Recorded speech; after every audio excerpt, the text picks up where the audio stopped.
talking about erectile dysfunction isn't easy. Most people brush it off or they blame themselves, saying things like, I lost my mojo. Or people make excuses like, sorry, honey, I had a long day at work.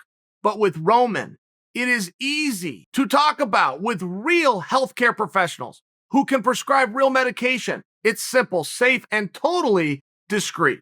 Guys, with Roman, you can get a free online evaluation and ongoing care for ED, all from the comfort and privacy of your home. A healthcare professional will work with you to find the best treatment plan. If medication is appropriate, Roman will ship it to you with free 2-day shipping.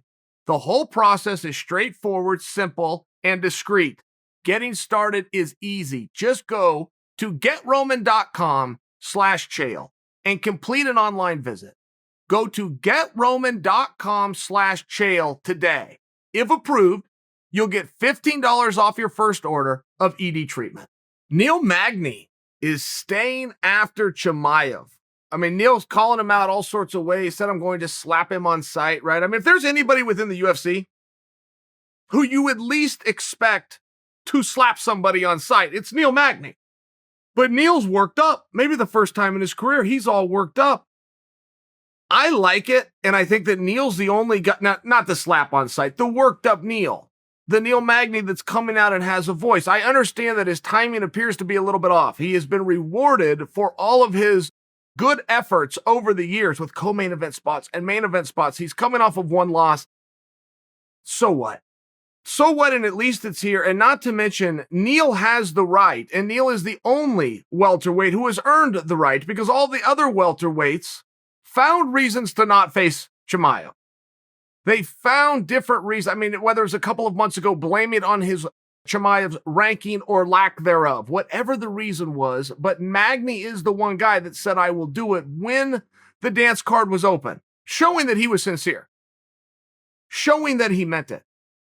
And it's not a bad idea to start attaching yourself to Chimaev.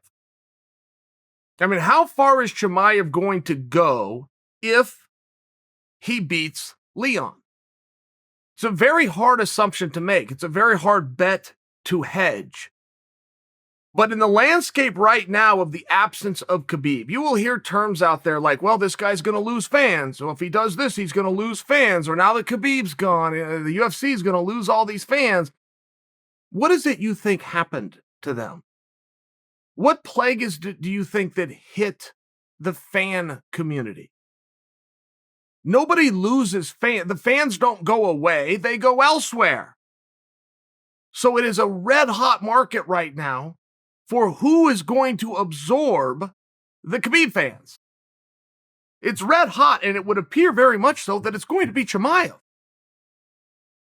who fights similar, who's got ties to Dagestan, who at one point called himself Khabib 2.0, whose record in some ways resembles Khabib. Maybe not as many wins, but the amount of losses are the same. I mean, right? I'm telling you things that you already know. I'm telling you and pointing out for you what you already know is that Chimaev is going to fill this void, but it's very relevant that you understand that. Khabib had more Twitter presence, social media presence between Twitter, Instagram, Facebook than any Muslim athlete in the world. So there is something, those fans are looking to go somewhere. There's always a misconception within this sport when a star leaves that somehow it's going to affect the organization, particularly in this sport. I mean, I could tell you if I had $1 for every time some media member would ask Dana at a press conference, what is the UFC going to do now? Conor is gone, or Ronda is leaving, or Brock has now signed with Vince. And it's one of those things that the media is so close. Media, just by example, everybody, so close, they can't see what's really going on. The one thing that happens when you have a star, it's hard for anybody else to get attention. If you go bring 5 people to a press conference, but Conor is one of those 5, 4 people are going to be sitting there feeling like fools because all the attention is going to go to Conor. You eliminate Conor, you can now rise 4 people. You get rid of one McGregor, you can now elevate 4 people. This is always a part that is missed by everybody, but that is the negative side to having The Rock on the card or having Stone Cold on the card. All the focus and attention is going to go to one. And while that guy might be popular enough to set the table and fill up the arena for everybody else, that's where it gets tough to have multiple stars at once. And you could look back over the history of the UFC. There's not a time where they had 10 box office draws at once. It's the part of why didn't they that people miss. Why was there only 2 or 3 at the very top getting spread out over the calendar year? And the answer to that is because if you have a mega star, he will suck all of the attention out of the room. I only share that for you because if you think that Chimaev is going to be as big of a star as Chimaev's going to be with the presence of Khabib, you were wrong. But in the absence of Khabib, Chimaev's star, who's already on the rise, is going to get gasoline thrown on it. And it's very wise for Magny to begin to attach himself to Chimaev. I don't believe that Magny has thought out what I said to the extent that I just said it. I think he accidentally did something brilliant. I don't care. Magny's a stud, and he's one stud that has the right to say Chimaev's name. All the other top guys at some point were either offered Chimaev or saw on the internet, okay, Chimaev needs, only one of them stepped forward, and that's Magny. I'm sharing with you that if history repeats itself and everybody tucks and runs from Chimaev again, like they've already done one, and this could be win or lose to Leon. Don't forget, there's another side to this coin. Chimaev's trajectory upwards doesn't mean he doesn't ever get to stub his toe.